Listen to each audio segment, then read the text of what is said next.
All right, all right. Good evening, everyone. John Henry Soto here. Welcome to JHS Interviews. Tonight, I have Jessica Sterling. She is a photographer out of LA. Some of her clients are Steven Spielberg, Ashton Kutcher. I saw Hugh Jackman in there and Mark Wahlberg. Just some amazing clients. So I'm really excited to talk to her about the business and industry and a whole bunch of other great stuff. And that's all I have to say. Let's get started. Ladies and gentlemen, please welcome Jessica Sterling. Hello, hello. Woo! How are you? I'm so good. How are you? I'm fantastic. Thank you for doing this. I appreciate it. Um, so some of the names I named obviously are like, whoa. Well, they're Um, people I photograph. yeah, Usually yeah, it's like I'm hired by some company or of for some course. reason to do something, and those are some of the Sure, people sure. that I've. But in order to be hired by those companies, you have to know what you're doing. So that's very I like to impressive. think so. Yeah, exactly. So let's start off. First of all, with all that's going on right now, how are you doing? Ah, super awesome.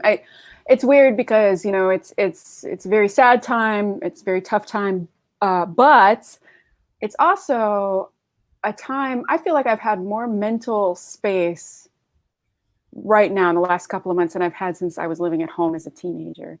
Wow. Just so much time as an artist to kind of recenter, reevaluate, kind of look at what I really care about, spend more time with my family, work on personal projects. Yeah. Um, at first, I was like super into like reorganizing everything. Right. I think a lot of people did that. Just I was like, I moving have to furniture. reorganize this right now. Yeah, moving furniture around and stuff like that. And now it's really weird. I feel like I'm just like in such a zen place where the things that kind of don't really matter in my life have kind of fallen off more. Hmm. And the things that I really care about have really risen to the top. I don't know if Yeah. you've had that experience. It's Yeah, kind of absolutely. interesting. Yeah, it has been an interesting time, especially for artists that can kind of like almost because you're always kind of going, the mind is always going, and then suddenly you got to stop for a second and you got to look at something, and that's what I did. I started just looking at all the stuff I'm working on, and I'm like, you know what? Why am I working on this so hard? I don't think this is really what I should be doing, and it just Yeah. Oh, changed yeah. my mind on some things. So that's great. That's great. Is photography something that you've been like doing since you were very young? Is it something that you just very young fell in love with? I'm a visual artist that's been like, I mean, you know how it is. Maybe you don't know how it is, but when I was Maybe. younger, when I was just, like after finishing high school around that time, everybody's always like, what do you want to do? What do you want to do? And I was like, I want to be a lawyer, a doctor. I want to help people, do stuff. I don't know. I want to do, it was like all over the Right. place. But visual arts is something that's been kind of like a continuous thread throughout my life. And I think out of, um, I think that you do your best work and things that you love. Mm. And sometimes I felt like, well, I have two hands and I'm fairly smart. So, I can do a lot of things, but, I was employed, I was working in the film industry years ago, long time ago. And one of my bosses was like, do you enjoy this? And I was like, yeah. But I didn't Totally realize that convincing. I felt like, I was like, yeah, I want to, I was interested in producing films. So I was like working for producers. Yeah, I'm answering his phones. It's interesting. But I didn't realize that I didn't like love it, Right. that like, I just love it. And I felt like I wasn't using all of me, all of my skills and Mm. abilities and talents. And photography for me is perfect because it's technical, it's craft Mhm. and it's creative. But then with the kind of work I do, I work a lot with people. And actually, any kind of freelance artist, if you're dealing with clients and kind of marrying their vision with what you want to do and kind of making something wonderful for them, you have to be able to talk to them. Right. Yeah, that So, always helps. so I love people and I love talking. So it kind of, for me, Yeah. it totally worked out. But um, kind of rambling around. But yeah, so visual arts is something that's been a continuous thread for me. My mom's a graphic designer, so she's, Oh, nice. Okay, so it's yeah, in the blood. yeah. Um, you said something interesting about using all of yourself, like the abilities and stuff. And I think a lot of artists, especially now with what's currently happening, they find themselves being able to realize that, oh, you know what, I also know how to do this. I can do this, Totally. and this is something that I've always been doing, but I never really took it as seriously, and now I have a little bit more time. Um, you said you were in doing some film. What changed? Besides you realizing that you wanted to use more of you, what changed really? What was the one thing that really said, you know what, photography or visual arts, or that's going to be the, because you're answering phones for a film producer or for a Yeah. production company, wasn't doing Yeah. it. Well, before I answer your question, I want to tell people that I have my computer over here and I have my camera here. So that's why I keep looking over Oh, in a I got weird you. I got way. you. It's No not like worries. I'm like, hey, what's up? I'm just ignoring you. You're at a coffee shop, you're with a bunch of friends, and you're just listening to their conversation. Yeah. No. It's all about you. Thank you. Yes. Well, oh, and the other thing I want to tell you is artists tend to, in my experience, have just so many talents and abilities. They're not just like one thing. Right. Creative people are creative. My dad is an engineer, but he also is a fantastic guitar player, and it's just, it's weird how people who are good at stuff oftentimes are good at other things in weird ways. You wouldn't expect, like my mom, like I said, is a graphic designer, but she's a fantastic chef. And wow. yeah, and it's kind of interesting because I think to be a really good cook, like I'm sort of an intuitive cook. I love cooking, but I just sort of, I don't know, some of this and, Right. but she like measures things, and really good graphic designers are really particular with measurements. So he's taken that skill and put it into cooking. That's interesting. I think so. Yeah. Yeah. So I really wanted to tell you those two things. They kind of came to mind. Yeah. But, absolutely. what was the defining moment? Was your question? Yeah. What was that shift, if there was a shift, or maybe just another viewpoint change? Totally. I mean, for me, I when I was working in film, to work your way up, and I'm perfectly happy to, you got to pay your dues and put in your time. But like I said, I kind of wasn't, it dawned on me that I wasn't using any of my creative abilities. And the administrative producing is creative, but it's also a lot of administrative stuff. And I'm good at that sort of thing. But then when my mind is all over the place about this, but there's a lot to say. But basically what happened was I was working for this producer, and then I started working for another producer, and eventually I ended up working for a director. And it was a very tough environment, and I wasn't having a good time. And I was trying really hard, but it just, like weird stuff started happening. From like, I dropped my keys down in the crack in an elevator shaft. Oh, that's weird. It's weird. You're like, how? And I was like, after working a long day, and I'm like, that's impossible. And that same week I scraped the side of my car in a parking garage. And I'm not accident prone usually. And I thought, you know what, I need to make a change. And my boss at the time was not a nice person. And I had a friend who's a photographer, and he said, why don't you come and help me run my studio? And I was like, all right, let's give it a shot. At first I was like, no, man, I'm working for this director. But, I took a look at it, and I thought, you know what, that's cool. And that was a fantastic decision because my friend, Brad Buckman, is a fantastic, excellent photographer. So I started off with working, basically mentoring, he's my mentor, learning all the tricks of the trade, how to run a small business, how to deal with clients, how to write contracts, how to, even all the technical stuff. He started out with digital before, like with the very first professional digital camera, the Nikon D1. So, and he worked with a lab to make proof sheets, digital proof sheets that had never been done before, It's like, so he gave me, it's like a kind of a frontier thing. So to kind of, to work with somebody who really knows their stuff, you kind of take a leapfrog ahead because you're learning best practices on how to handle digital files and all the technical stuff. So I didn't have to just learn everything on my own from scratch. Right. So that was really great. And I worked for him for many years, to be honest. And it was wonderful. It was a vacation. That's awesome. And then my fiance, my husband now, but he said, hey, Jess, it's time to sort of, you got to break out and go on your own. And so leave the nest. it was scary, you know, but Yeah. I'm really glad I did, because, you know, it's fun to be your own boss. Yeah. Well, I mean, you know, congratulations, because sometimes people don't realize this suppressive environment that they're living in, and they don't get to, they just kind of go along with it as just like, he's a jerk and this is my situation and that is the way it is. And not realizing that the damage, like dropping your keys, and you know, people are become accident prone when they're surrounded by a lot of suppressive people. And that's been one of the downfalls for so many artists. You know. Totally. Well, and I have a tendency too, like I never realize it's them. I always think it's me. Right. Like if something happens and somebody's upset with something, I always go, oh no, what did I do wrong?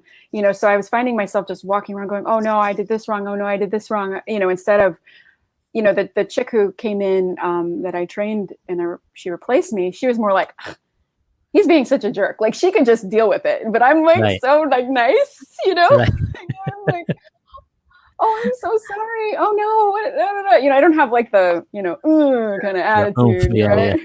Whatever, like you're a jerk. I don't do that, you know. So right. So yeah. Yeah. I'm sorry. No, I just keep talking. You said this is a show where we're just going to talk, and here I am just running you over a conversation. Just very laid back, very chilled out. So that is, you're right, because you know, not a lot of artists want to be artists, and when they get put into an environment where they have to somehow become this tough personality to try to fight for their rights, you know, they're not really meant to, you know, not all of them, but you know, nobody really wants to do that anyway. You want to be there to kind of do the craft, you know. Yeah. Well, and I wasn't doing anything creative, and that was definitely a realization for me is, you know, when you're answering somebody's phones, like I started working when I was in high school and junior high, like filing and, you know, just whatever to make extra money. And I realized at a certain point that I had been doing that type of work for 10 years. Because I started when I was pretty young, you know, I was like 13 or something. And then when I was 27, I was like, hey, this is not. Yeah. And for me, I was looking and it just seemed like, what can I do that out of all the possible skills I could develop, where I could, you know, like I said, use all of me, but also, you know, make more money, frankly. Right. You know, your hourly rate when you're doing a job that just about not anybody can do, but like a lot of people can do, it's not as good as if you do something where you're more skilled. So I thought I gotta kind of dig in a little bit here. So yeah, it's funny being in the industry, doing something that's in the industry, but you're still not fulfilled as an artist because you're not really doing. You can do that job for any industry, right? You can file and answer phones for anything. Sure. It doesn't have to. Yeah.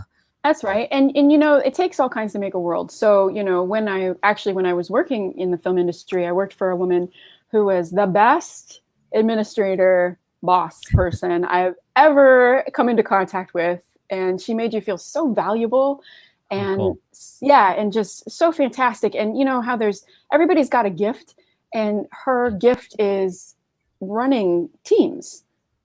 I feel like, you know, validating people. Yeah, she knows how to like get stuff done, and she works on like on several $1 million budget films. You know, that's like what she does, and she does it all the time. And she's just one of those. She's so unusual, I think. But I learned that, you know, A, you don't have to be good at everything. You're good at what you're good at, and B, it's kind of your responsibility to share whatever it is that is your gift with the world. You know, because not everybody's as like awesome at whatever you're awesome at. Right. That makes sense. Yeah, absolutely. It's funny. I always say that, you know, being an artist is a responsibility. Like I'll talk to some artists and I'll say, you know, I told this to. You're like my new best friend. I totally agree with you. Let's do it. So I was talking to these hip hop guys. Yeah. And I said to them, I said, you know, you're really being selfish. And they were kind of like, what? I'm like, you're being selfish. You have this amazing gift, and you're not sharing it with so many people that need it. They need your gift, and you're being selfish. You're not being responsible with your gift. and they kind of were taken aback by that, and it impinged on them, and I started using that more often because I thought it's such a it's such a truth. We get so devalued sometimes by society's school systems cutting budgets for arts and programs and all that. Not to mention that the expression starving artist, that BS expression that Total seems BS. to just be thrown out. Um, and is really just taking responsibility off the artist, because now the artist could just say, well, I'm a starving artist, what am I gonna do? That's the way it is, and I'm gonna it go makes smoke it, some weed. Yeah. yeah, let's go smoke some weed.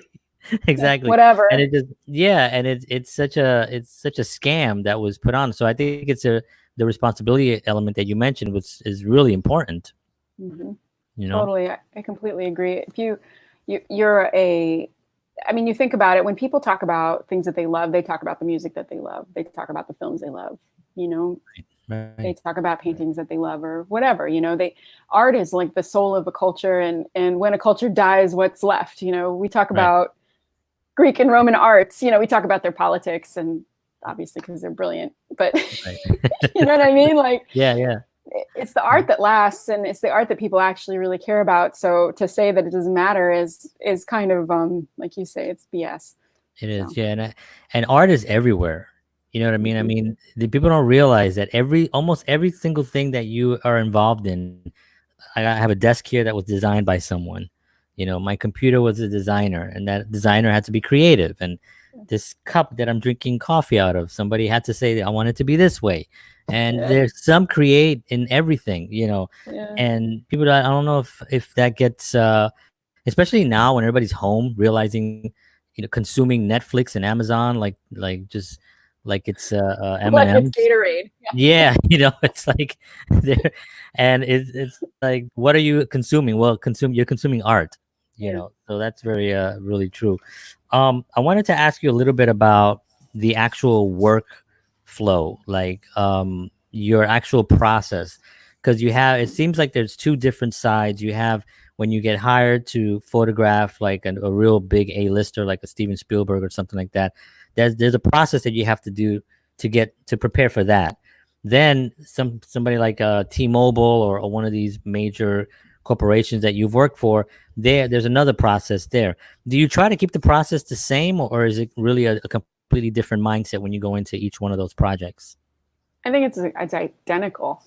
Oh, interesting. It's identical. Yeah. I mean, I just to say, I mean, I am so bad with famous people. Like, I don't know who's famous, Well, you Like, must have known Steven Spielberg well, when you yeah, but like I don't watch a ton of TV, like, I mean, I do. I love right. certain things, but like I also, I think I purposefully don't necessarily like look for it. So Mhm. I try to treat everybody kindly and with respect.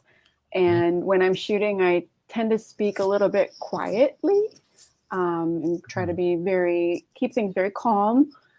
And it's not about me, I try to be sort of, I'm there, but I'm not like, I'm not a clown. Right.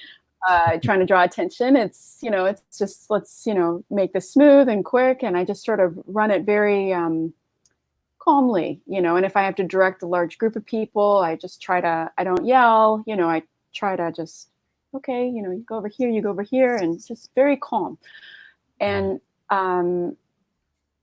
so, as far as like dealing with famous people and things like that, I think that, they are just people, and they like to be treated with respect. And sometimes there's things that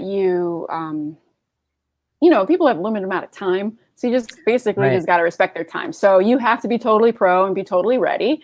Yeah. If you're going to handle somebody who has maybe like I did this one shoot with this A-lister, and I had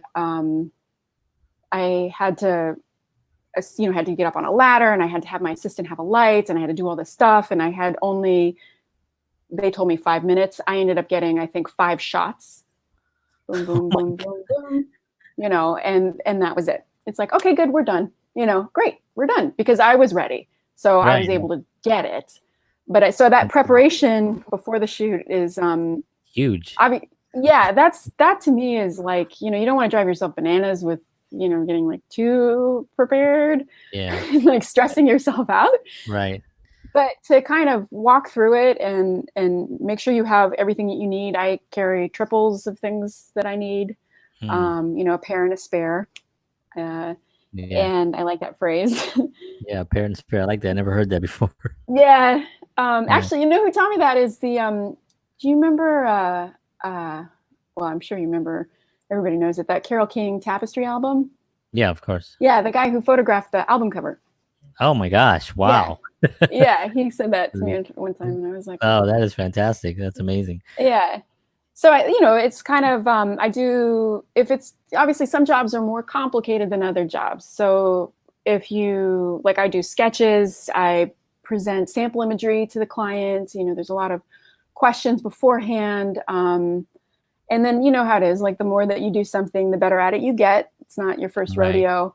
So you think, okay, well, this job is kind of similar. Probably, it's on a rooftop and it's at the beach. So therefore, it's probably going to be windy. And there's not going to be anything to bounce lights off of because it's going to be on a roof. It's just going to be the night sky. Right. So if I have any stands with lights, they might blow over. What are you going to see in the background? It's probably just going to be blackness unless you just kind of walk it through. So there has to be a lot of awareness, and you have to be in the moment and present time, and just constantly just make sure you know where you are at all times, especially almost thinking ahead, because like you mentioned, it might be windy on there. People might not. I've been on film sets where people didn't realize like a million things. Yeah, they're like, oh, I didn't see that fire escape is going to block the light at 4 o'clock. I didn't see that this is going to do that. I didn't see that this. Now we're going to have to move the whole thing. And now it's an extra 2 hours of shooting. But that's so important, that just that walkthrough, like you said, it was perfect. It's like just that walk through the actual thing. Make sure that you have all the everything that you need. Yeah. And a pair and a spare. And photography, it's like everything connects to something. So it's like this connects to this connects, and every connection is possibly a loose connection, Right. Or you might forget to put that one stupid little part on. Yeah. So sometimes I like to draw it out. I draw a picture of, okay, here I am shooting this thing, and what's going to be here, what's going to be there. A lot of, obviously they have checklists of gear and right. Things like that. But I like to kind of draw it out because every situation may be a little bit unique. Right. So that works for me.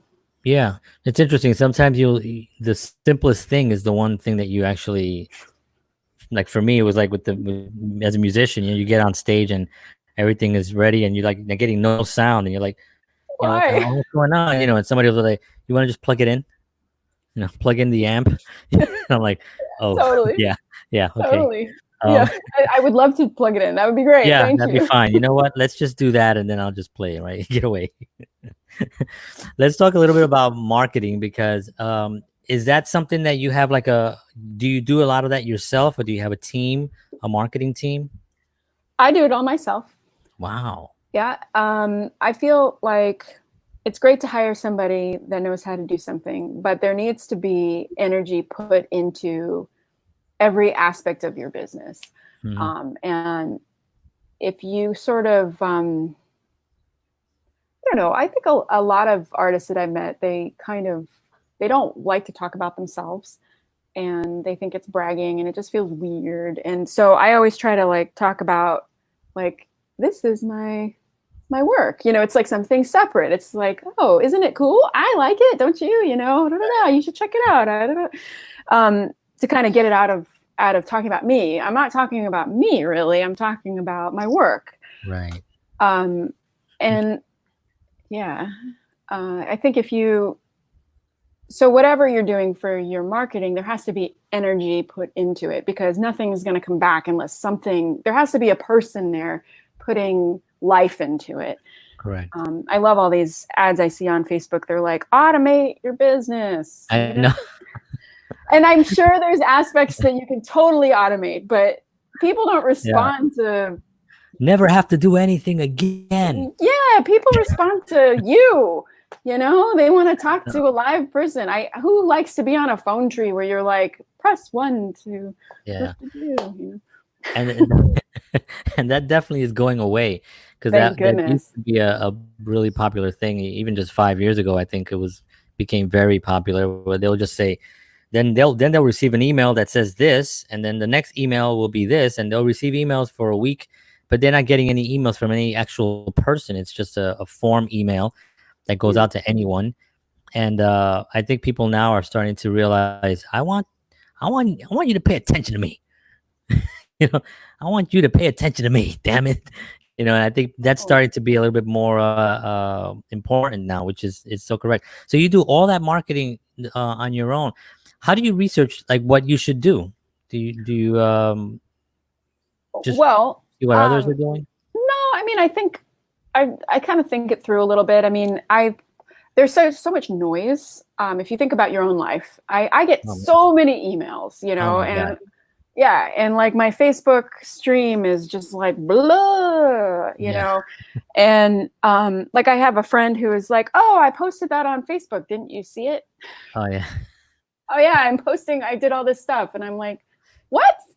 Like I'm Yeah. gonna have time to like go to your particular Facebook page. And I mean, I love my friend, but she's my friend. I'm just kind of call her, like I'm Right. not Right. gonna go to her Facebook page to like see what she's doing. I mean, Yeah. sometimes okay, I do stalk my ex-boyfriends, but that's different. Of course. Well, I mean, who doesn't do that? Well, But I don't do that because I don't have any ex-boyfriends, but yeah, ex-girlfriends definitely. you know what I'm talking about though. Like, I mean, I like, okay, and then for instance, in a totally opposite way, happened to see that somebody I knew had a baby, and I ran into them in real life, and I said, "Hey, congratulations!" And they're like, "On what?"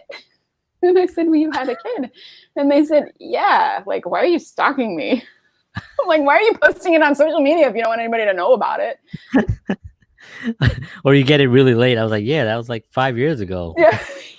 We're picking them up at the I know preschool. it's What is weird wrong when with you you? like something that's like, 80 million weeks Yeah, ago, and you're like, I like this. And the person's like, I've done why? that. It's like 90 weeks, I think, is the most I've done. So I was just talking about that with someone actually. It's so funny you said that. It was the whole posting thing. And I think Facebook has its own algorithms and whatever they've been kind of conjuring up over there. But you post something, and the people that you interact with the most don't see it. They'll post something like you just said. Somebody told me something they did, and they emailed me, hey, did you see the thing I did? And I was like, no, I didn't see it. Oh, I've been posting it all over Facebook for the last 3 weeks. I'm like, how did I not see that? So that there's the reliability of it. That's where, for a business, it's just not reliable on that front. Suddenly I turned French. Oh, On that front. But if you have your own business, I should say your own Facebook business page where you can promote. Do you use one of those as well? oh yeah, absolutely. I mean, Okay. but my whole thing is I think I mean, as you're talking, I'm thinking there's two things here. First thing is quantity. Mhm. If you, let's say you need to make your rent, and you're like, okay, I need to book X number of jobs with X number of dollars, and you call and talk to two people, and you're like, oh well, it didn't happen. I mean, for real, like Two people. two people, or you send out an email and your list is like 50 people, and you're like, oh man, it doesn't work. Or you post something one time a week on Facebook, and Right. you're like, oh well, I feel like 99% of being a freelancer is just hammering that hammer. And you're Right. like, I am going to, reach my financial target. If I always I'm like a salesperson. Yeah. I'm like, all Yeah. right, like coffees for closers. Like, let's do this. Like, Right. like I'm just going to keep hitting this thing and keep calling people and keep following up. I don't know if you know that guy, sales guy, Grant Cardone. Of course. Yeah, Of he's course. Yeah. great. And he's like I have 12 all his books follow-ups. and stuff. Yeah, Yeah. 12 Yeah. follow-ups, man. I'm like 12 follow-ups. And 12. 12. So if you feel like a jerk when you followed up with somebody 4 times, just keep going. Right. And Right. oftentimes I think, I've created so many opportunities from my career by following up.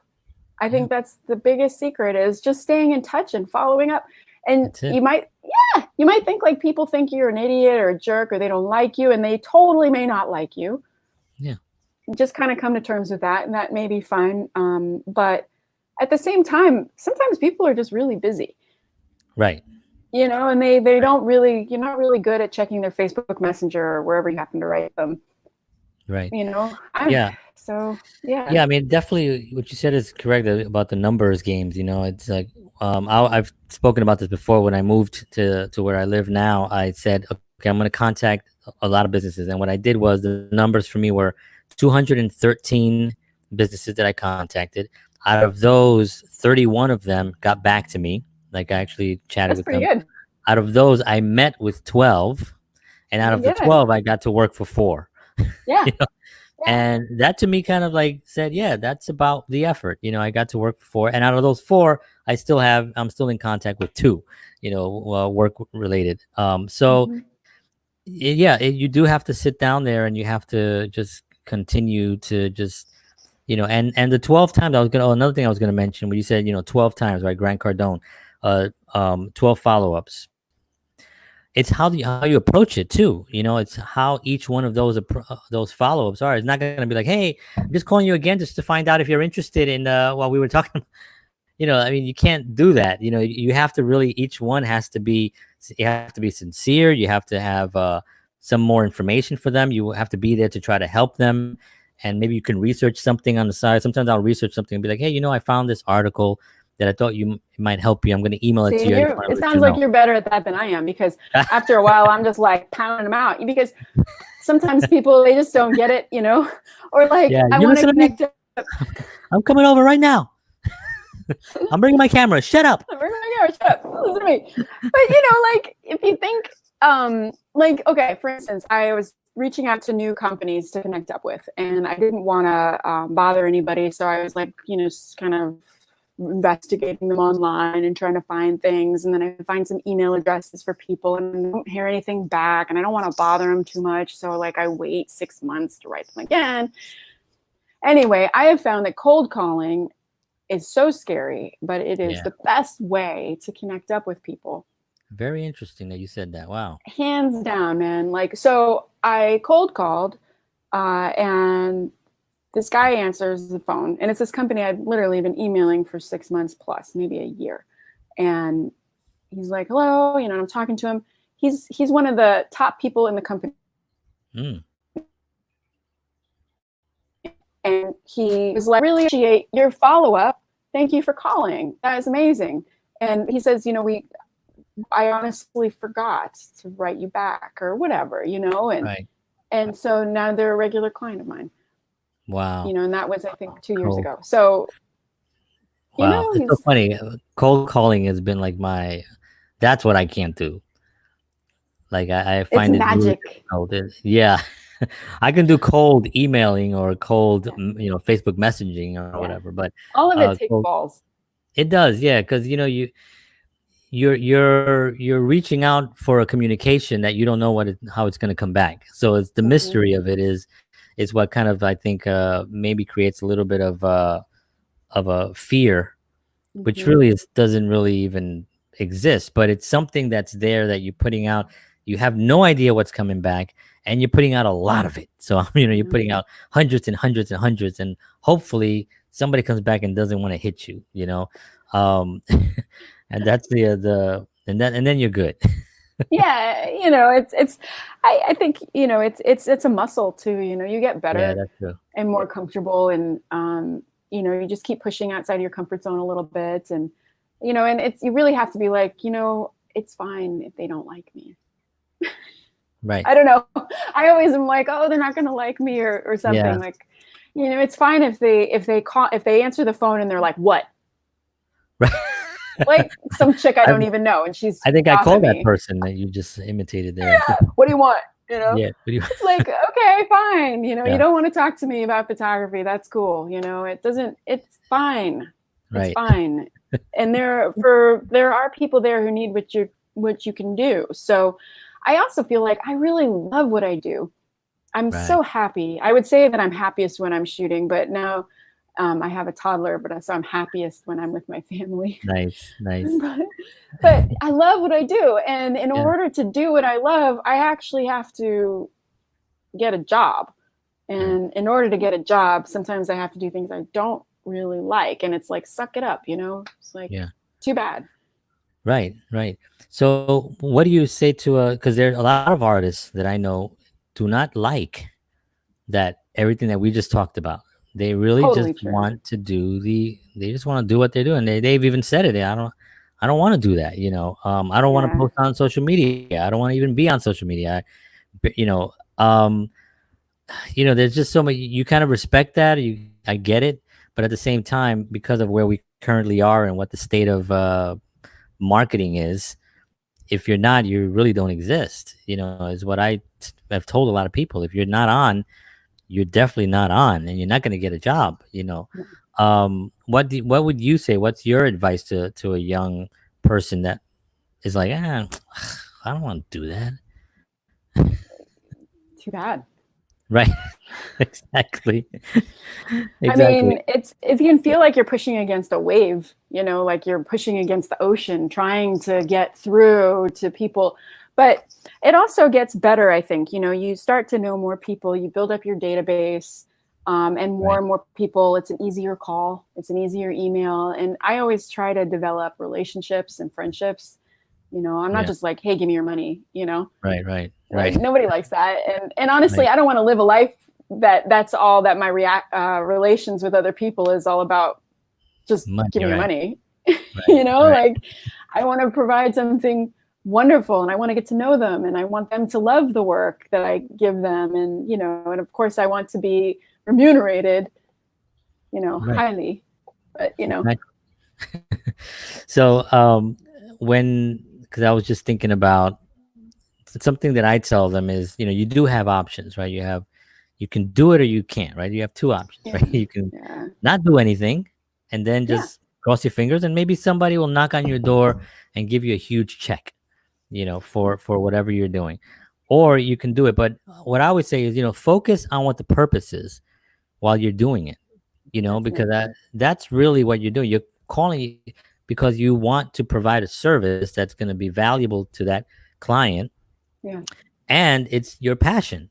So you have to think of what the end result is. So you should be calling with that focus in mind, because I think that comes through, to the client or to the prospect, that they feel that coming in the direction. Like, there's somebody who really loves what they're doing, and let me just hear them out, and if you can get somebody to say, let me just hear you out, then you're in. Well, I think that's the cardinal rule for sales, is you got to really know and love your product. Right. And if you kind of are sort of, there's so many other people who are better than me, you should hire them probably. I'm not really that great. Never mind. I'm sorry I called.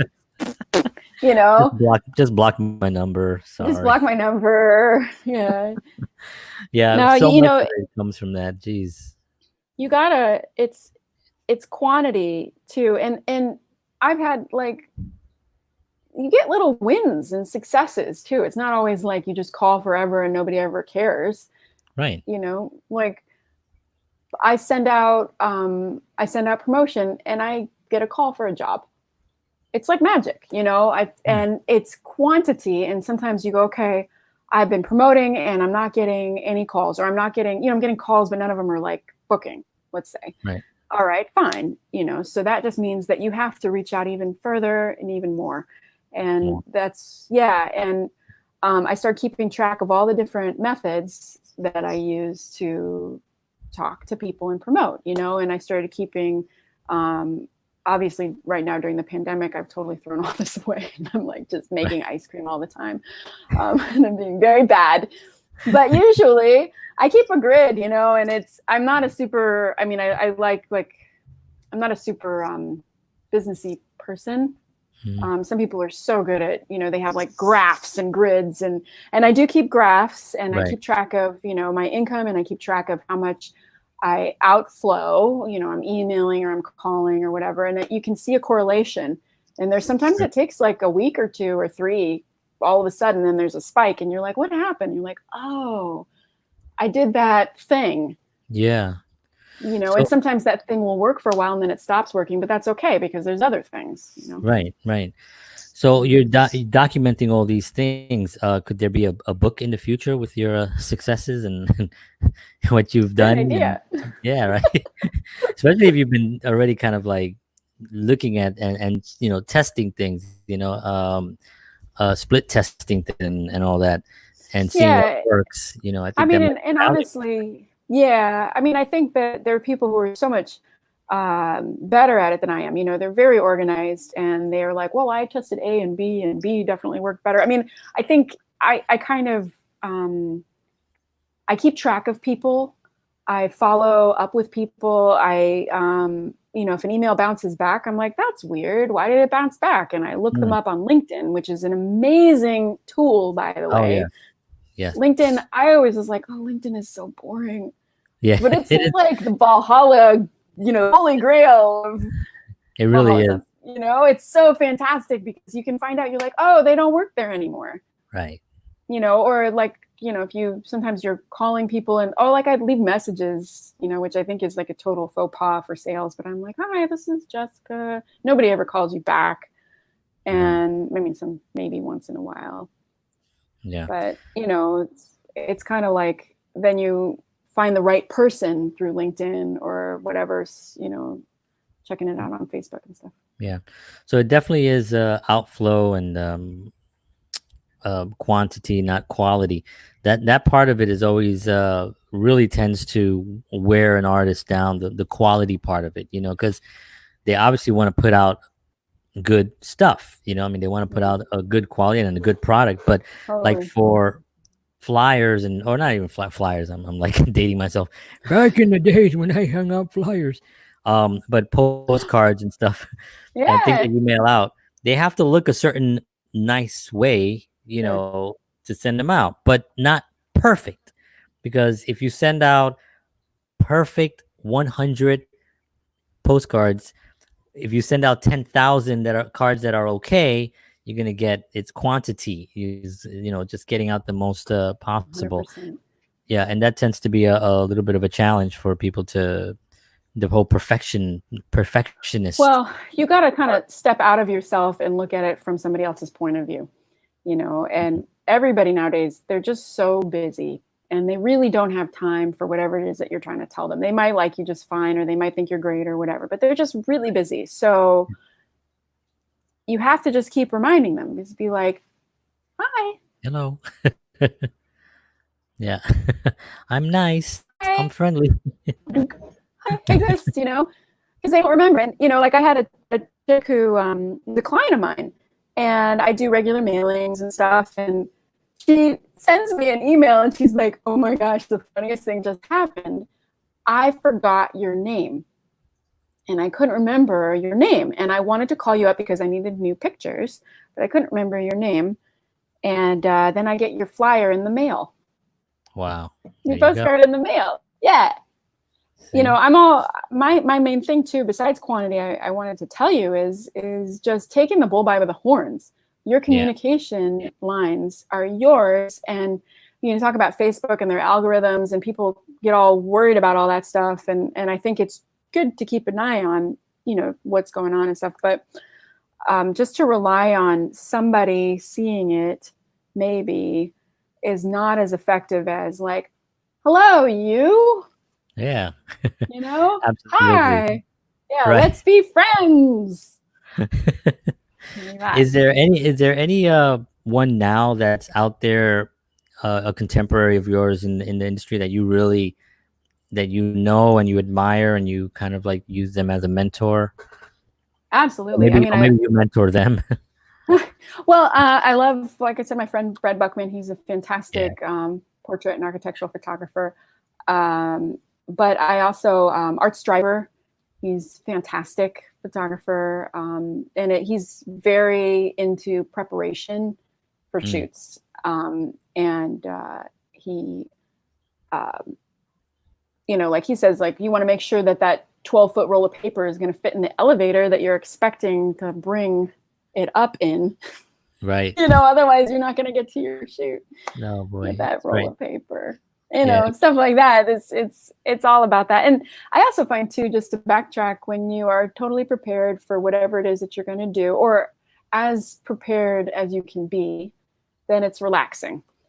Yeah. And you can just roll in and you're not like running late and freaking out. You know, you already know where you're going to park your car and how much the parking is. I've even like investigated that kind of stuff on Google Maps and called in advance, because nothing's worse than you're like, oh no, I forgot my cash, you know, and they only take cash, and you're freaking out, and you got to walk like 5 blocks with all your junk, and you know, it's like you just want to roll up and you're like, oh hey, you know, I'm early, how's it going? Oh yeah, what do you want? Oh yeah, over here, let's do that. And then you can be creative, right? Because then you can focus on that. You're not like stressed out about just walked 5 blocks carrying all your stuff. You're all sweaty and you're like stink. And it's like that for auditions. Like, yeah. Like whenever I would go on audition, I would always get there like 15, 20 minutes early, you know, use the restroom, kind of, you know, if it's like 100 degrees out, you know, you want to freshen up and kind of cool out. And I see these guys walking in, you know, they're running in 2 minutes before their audition. They're sweating. They look like they've just been smoking crack for a week. And they're trying to audition. That's what my driver's license picture looks like, by the way, because it was like all hot and gross in the DMV that day. I was like, what? And I blinked partway. I told him, I was like, I blinked, and he's like, no, you look good. Yeah, they just want to go to the next. They just want to go to lunch. I should have been like, I want a do-over, man. Right. So let's talk a little bit about advice. You know, one of the things I like to do with this show is to present different tools for somebody to take with them, so they can just kind of feel better, that knowing that there's something that they can do about it. You know, there's something they can do regarding whatever, you know. Somebody, an artist now, COVID-19 and all this stuff going on, what should they be focusing on at home? And then I'm going to ask you what you've been doing. But first, what should they be focusing on during this time? Well, that's a very personal thing for people to, I think, sort out on their own, and what they think. But during a time of change, there's always a lot of opportunity, and things shift. So I think looking for how what you can do best fits into where things are going and where they might go, or what you know for sure. You know, there's so much motion too that it feels like everything is sort of, it's just like, why even bother trying to plan or think about anything? But I think that if you use what you know, I am good at this, I love this, and or whatever, and use it as your anchor. You know, I'm gonna stick on to this and hold on to this, and build your plans and your life around that. I think it's much more helpful than just being like, ah. Right. I don't know. Yeah. And how about you? What have you been working on during this this time? Have you been actually working out shooting? Very, very little. Very little. Okay. Mostly architecture work. And I'm fine with that. You know, I want to keep everybody, you know, I'm a ardent supporter of stay at home. You know, I feel like I don't want to be part of the problem, and I just want to just make sure that those frontline workers get all the support that they need. They don't need extra trouble. So I've just been mostly doing really like architecture. I did one distance portrait shoot. I've been getting calls for different things. But, you know, I think for me right now, I've really, like I said, I've just been kind of reevaluating what it is that makes me tick as an artist, and having that a little bit of time. And I'm always so, you know, like I said, I'm hammering it in all the time. So it's been kind of wonderful to be kind of, you know, like I got been like watching a couple of actual movies. Like I haven't been able to like watch a movie and like just sit down and enjoy it for years, because also with my kiddo, and you know, it's just a lot of running around, and I love it. Yeah. But to kind of what got me really interested in photography was movies, and that's why I wanted to work in the movie industry originally. So to kind of rediscover that emotional kind of visceral connection with art that you love. Hmm. Um, that's something that I've been kind of enjoying. Yeah, I Just think a kind lot of of, artists. Yeah, yeah, I think a lot of artists at home should be kind of doing that, right? Just kind of trying to find almost to fall in love again with the yeah. first thing that they actually fell in love with and the reason why they're doing what they're doing.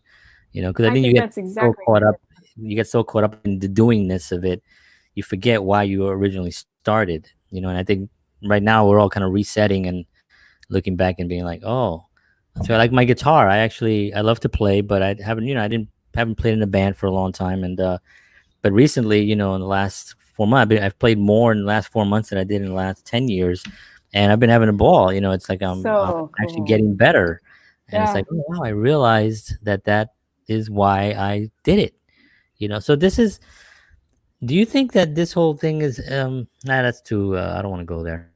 I was gonna go into the whole thing, but Well, I mean, I think in a way it's so awful. right, It's so awful that you just have to look for the bright side. You right, have to. And right. to me, like the bright side is that there's one of the top pastimes people have been doing is gardening. I did. I just started a garden. Yeah, I got tomatoes. See, and and like to reconnect with things like that, it's kind of Yeah. interesting. And environmentally, you kind of go, wow, maybe we don't all need to fly everywhere to do certain types of meetings. Hmm. Maybe we can connect up in other ways. It's just kind of interesting. I feel like, I get up on my soapbox, but I just feel like I've spent a lot of my life in the last several years caught up in shopping. Hmm. Like, oh, I really have to go to the store because I have to get this and I have to get that and I have to do this and I have to buy that and I blah, blah, blah, blah. Yeah. And to be kind of cut off from that more or less, You got I Amazon. love Amazon, I know. Amazon is so but dangerous. it's very dangerous. But kind of to sort of break away from certain types of behavior that maybe and activities that maybe aren't really what you really care about. Right. Is kind of amazing, and to reevaluate how things are being done to make things more efficient. I feel like the human race, you can say what you want about us, but we are so creative Hmm. and we're problem solvers and Resilient. to resilient, so I feel like the human race is and to just snap out of it. Let's solve some of these basic issues and problems that are haunting us. Let's Right. dig in. Yeah. Can you hear me still? Yeah, it broke up a little bit, but Yeah, I my think, camera did a little reset thing. So yeah, you're good. anyway. Yeah, no, that's so true. It's we are resilient, and this will pass, and we will continue to create. Mhm. And even when the aliens land, I think that it's still going to be great. They're going to probably love our music. They're gonna love your music, man. You better Yeah. keep those palaces up. Yeah, I can't wait to have one of them on my show as a guest. Um, um, so we're almost onto an hour here. It's amazing. Oh wow. Yeah. So let's talk a little bit about the future, of Mhm. art post COVID and all that. One of the things that I've been saying, I think that we're gonna have a renaissance as far as everything is concerned. Hmm. We have so many people that are home now writing their script that they've had in their heads for years. There's so many actors that are home practicing and doing self tapes and auditioning via Zoom and all that. Music, people writing music. I mean, I do have a feeling that in the next couple of years, once this actually goes away, this situation, I think that it's going to be incredible for art. This is how my opinion, and I think Netflix and Amazon Prime and all those places have been like drained. I mean, they've been like completely, sucked dry, and these new shows are We gonna have. need content. We need content, absolutely. And I keep saying that. I keep saying that. That's people how I do think that there's going to be a big conglomerate company creating another streaming site to compete against these other, because there's going to be a lot of stuff, and there's going to be an overflow of people sitting at home right now writing. I know people that have sat at home, they've written like 3 scripts, Yeah. and it's like they wouldn't write a script a year if possible. Now they got 3 in the can, or in the on the shelf. So well, didn't Shakespeare do a lot of writing during the plagues when the theaters were closed? Yeah, I heard about that. Yeah, I think that's it's what else can you do but create, especially if you're an artist, and writing is the easiest thing to do. You don't need to go anywhere to write. You don't need to, like music and film, you need to go somewhere and do things. But writing, pen and paper, you're ready to go. So what do you think the future holds? I know it's kind of like a broad question, but what are your thoughts on that? Well, I do think that it is interesting because you take, like back 100 years ago with the Spanish flu, more people died and they didn't have, somebody pointed out, proper sewage or running water, and that may have contributed to a lot of that problem. Yeah. And yet, then you look at that, okay, so that was whatever, 1917, 18, something like that. Yeah. 19. So, but then 5 years later, then it's in the roaring 20s and there's a huge economic boom. And then, you get into like all the other crazy stuff that happened in the last century. But, you know, it's like life moves on, like they built tons of huge movie theaters in the 20s. Yeah. It's not like people never, ever, ever got together ever again after that. So I think that it may take a while, but people like to be around other people. And it's so weird to look at, all the concerts and 1,000+ people events that I've photographed, and it's so crazy. It's amazing. You go, wow, I can't believe I was ever around that many people going to Disneyland and stuff like that. So and then the Hong Kong flu in 1969, I don't know if you remember, it killed like a million people across the United States, was the year that we had Woodstock. Yeah. While the Hong Kong flu was going on, there were 1 million people hanging out at Woodstock, and amazing. And that was that. So I mean, they got through that. So yeah, I think the human race is very resilient, and I think, like I said, that with change comes opportunity. So rather than, I mean, it's not to say that, this whole pandemic, I've been like super chipper and super productive the whole time, it's like, well, you got ice cream to make and stuff. So I got ice cream to make, but I think to kind of, the net worth of your time, if that's the right phrase, that what you end up with in the end, if the balance is better than how it was when you first started this stuff, I think it's not been a total wash, and you just come out the other end with hopefully some new skills, learning new things, and